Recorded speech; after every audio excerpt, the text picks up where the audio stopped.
جب تمہارا یقین اللہ ہے تو تم انجام کا سوچ کر مایوس کیوں ہوتے ہو؟ وہ جانتا ہے کہ تمہارا دل ٹوٹ گیا ہے، وہ جانتا ہے کہ بے شمار ذروں میں تم بکھرے ہوئے ہو، وہ جانتا ہے کہ تمہاری ذات بے ترتیب ہو گئی ہے، وہ مسکراہٹوں سے لے کر تمہارے آنسوؤں کے پلکوں میں ضبط ہو جانے تک سب کچھ جانتا ہے۔ وہ تو ان چیزوں سے بھی باخبر ہے جن کا علم بھی تمہاری عقل کی پہنچ میں نہیں، تو پھر یہ اداسی کیسی ہے؟ جب وہ سب کچھ جانتا ہے تو پھر تم ان چیزوں کے لیے پریشان کیوں ہوتے ہو جن کا تمہیں علم ہی نہیں؟ وقت مشکل ہے مگر تمہیں صبر کرنا ہوگا، اللہ پر یقین رکھ کر چلنا ہوگا، اس کی مصلحتوں کا ادب کرنا ہوگا۔ تو بس مانگتے رہو اور پھر دیکھو وہ ان دعاؤں کو بھی قبول کر لے گا جنہیں تم ناممکن سمجھ کر کب کا بھلا چکے ہو۔ جب قبولیت کا وقت آتا ہے اور خدا کی مرضی تمہارے حق میں ہوتی ہے، یا پھر جب نصیب میں لکھا تمہیں ملنا ہوتا ہے، تو خدا فرماتا ہے کن فیکن، ہو جا، اور پھر ہو جاتا ہے۔ اور اس لمحے میں آسمان، ستارے، چاند، سورج، وقت، قسمت، ہوائیں، بادل اور بارشیں، کشش، قدرت، کائنات کی سازشیں اور شاید دنیا کا ہر ایک ذرہ مل کر تمہیں تمہاری منزل تک کھینچ لاتے ہیں، خدا کی مرضی کو پورا کرنے کے لیے، اور وہ ہو کر رہتا ہے جو منظور خدا ہوتا ہے۔ اللہ پاک نے قرآن میں فرمایا ہے کہ اور تم مجھے ویسا ہی پاؤ گے جیسا میرا گمان کرو گے۔ یہ ہم سب پڑھتے ہیں لیکن سمجھتے نہیں۔ کیا تم جانتے ہو کہ جب حضرت موسیٰ کے پیچھے فوج لگی ہوئی تھی تب اللہ نے کیوں سمندر کو 2 حصوں میں بانٹ دیا؟ کیا تم جانتے ہو کہ جب حضرت ابراہیم کو آگ میں جانے کا حکم دیا گیا تو اس نے کیوں اس آگ کو ٹھنڈا کر دیا؟ کیا تم جانتے ہو کہ اس نے یوسف کو کیوں کنویں میں بھی پالا؟ کیا تم جانتے ہو کہ اس نے حضرت ہاجرہ کو صحرا کے درمیان میں زمزم کیوں دیا؟ کیوں اس نے حضرت یونس کو مچھلی کے پیٹ میں بھی محفوظ رکھا؟ کیوں اس نے زکریا کو عمر کے آخری حصے میں بھی پہلی اولاد سے نوازا؟ ان سب میں بس ایک چیز مشابہ تھی، یقین۔ صرف اسی لیے کہ ان میں سے کسی نے ہمت نہیں ہاری، انہوں نے یقین رکھا کہ خدا راستہ نکالے گا، اور دیکھو خدا نے راستہ نکالا۔ وہ سب اس پر یقین رکھ کر آگے بڑھتے رہے، اور دیکھو اس رب نے بھی انہیں مایوس نہیں کیا۔ اور توکل تو یہی ہے کہ راستہ نہ ہو اور تم کہو اللہ راستہ بنانے والا ہے۔ جب تم اس کا اچھا گمان کرو گے تو تم یقیناً سب اچھا ہی پاؤ گے، اور پھر دیکھو راہیں وہاں سے نکلیں گی جہاں سے تمہارا وہم و گمان بھی نہیں جا سکتا۔ جب ہم اللہ سے دور چلے جاتے ہیں تب وہ ہمیں اذیت یا دکھ نہیں دیتا، بس ہمیں خالی کر دیتا ہے، خود سے خالی۔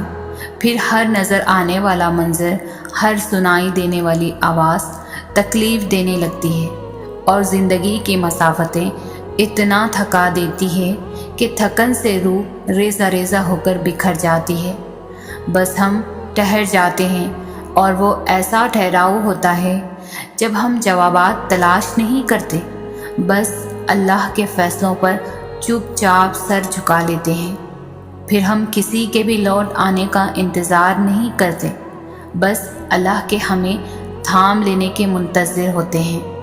پھر صبح کے اجالوں سے کفت ہونے لگتی ہے، اور رات کی تاریکیوں میں ہم سکون تلاش کر لیتے ہیں، اور جب یہ ٹوٹا ہوا دل اللہ سے جا لگتا ہے تو وقت تہجد آنکھ نہیں لگا کرتی، پھر تو بس اللہ سے ملاقات کی تڑپ رہتی ہے، ایسی تڑپ جس میں الجھن اور بے چینی نہیں ہوتی، اور جب زار زار بہتی ہوئی آنکھیں اس سے مدد مانگتی ہیں تو وہ اس بے جان روح کو خود سے بھر کر ہمارے خالی پن میں ایک نئی زندگی پھونک دیتا ہے۔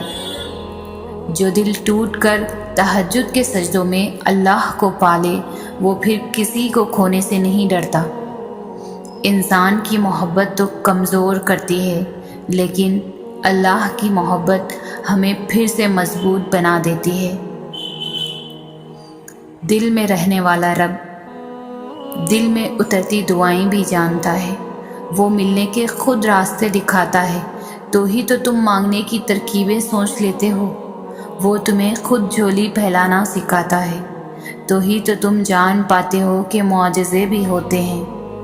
جیسے اللہ نے تمہاری رہنمائی کر کے تمہیں بتایا تھا کہ اللہ ایک ہے، وہ تنہا خالق ہے، ساری قدرتیں اس کے روبرو سجدہ ریز ہوتی ہیں، بالکل ویسے ہی وہ دعاؤں کی جانب تمہاری رہنمائی کرتا ہے کہ یہ ذریعہ ہے تم تک وہ سب لانے کا جو تمہارے مقدر میں نہیں۔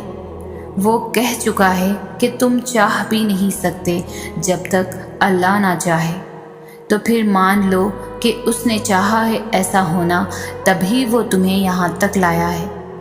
اس نے ناممکن کو اب ممکن کرنا ہے، تبھی وہ تمہاری زبان پر کن کی طلب لایا ہے۔ صبر کی حالت میں آنکھوں سے نکلنے والے بے بس آنسوؤں کو اللہ مزید بے بس نہیں رہنے دیتا۔ جب تھک کر ٹوٹنے لگو تو سمجھ جانا کہ اب اللہ کی مدد زیادہ دور نہیں ہے۔ تمہاری آزمائش تو بس اللہ کے کن کہنے تک ہے، پھر کیوں ہوتے ہو پریشان؟ اس نے تمہارے ہر ایک صبر میں گزارے لمحے پر کن کی مہر لگا رکھی ہے۔ وہ بھولا نہیں ہے تمہارے تڑپتے سجدوں کو۔ اس نے تمہاری ہر ایک فریاد بہتر وقت کے لیے سنبھال رکھی ہے۔ وہ راضی ہے تمہارے ہر سجدے پر، تمہاری چاہ پر۔ جبھی تو دعا کا خیال تمہارے دل سے نہیں نکال رہا، تو پھر کیوں ہو گئے ہو مایوس اس سے جس نے اب تک تمہارے ٹوٹے ہوئے دل کو سنبھال رکھا ہے؟ یقین رکھو اس کے رحمان اور قادر ہونے پر۔ نصیب میں رد و بدل کرنا اس کو خوب آتا ہے۔ معجزے تب ہوتے ہیں جب ہمارے الفاظ ناکام ہو جاتے ہیں اور الفاظوں کی جگہ آنسو ہمارا حال دل بیان کرنے لگتے ہیں، جب ہمارے صبر کی آخری حد ہوتی ہے اور تمام دروازے بند نظر آ رہے ہوتے ہیں، مگر دل پھر بھی کہہ رہا ہوتا ہے بس تھوڑا صبر، اور یہ راستہ تیرا رب خود بنائے گا ایک دن۔ یہ دروازے جو تجھے بند نظر آ رہے ہیں، ایک دن تمہارا رب ایک نہیں 100 دروازے کھول دے گا۔ یاد رکھو وہ ساری کھلی اور ساری پوشیدہ چیزوں کا جاننے والا ہے۔ تو جب کوئی معاملہ تم اللہ پاک کے حوالے کر دیتے ہو تو اس کا انجام اللہ پاک کا حکم آنے تک ملتوی کر دیا کرو۔ بس بے خوف ہو جاؤ اور ان باتوں میں بے پرواہ ہو جاؤ جن کا علم اللہ پاک کے سوا کسی کو نہیں۔ کب تک اللہ پاک کے فیصلوں سے منہ موڑ کر بھاگتے رہو گے؟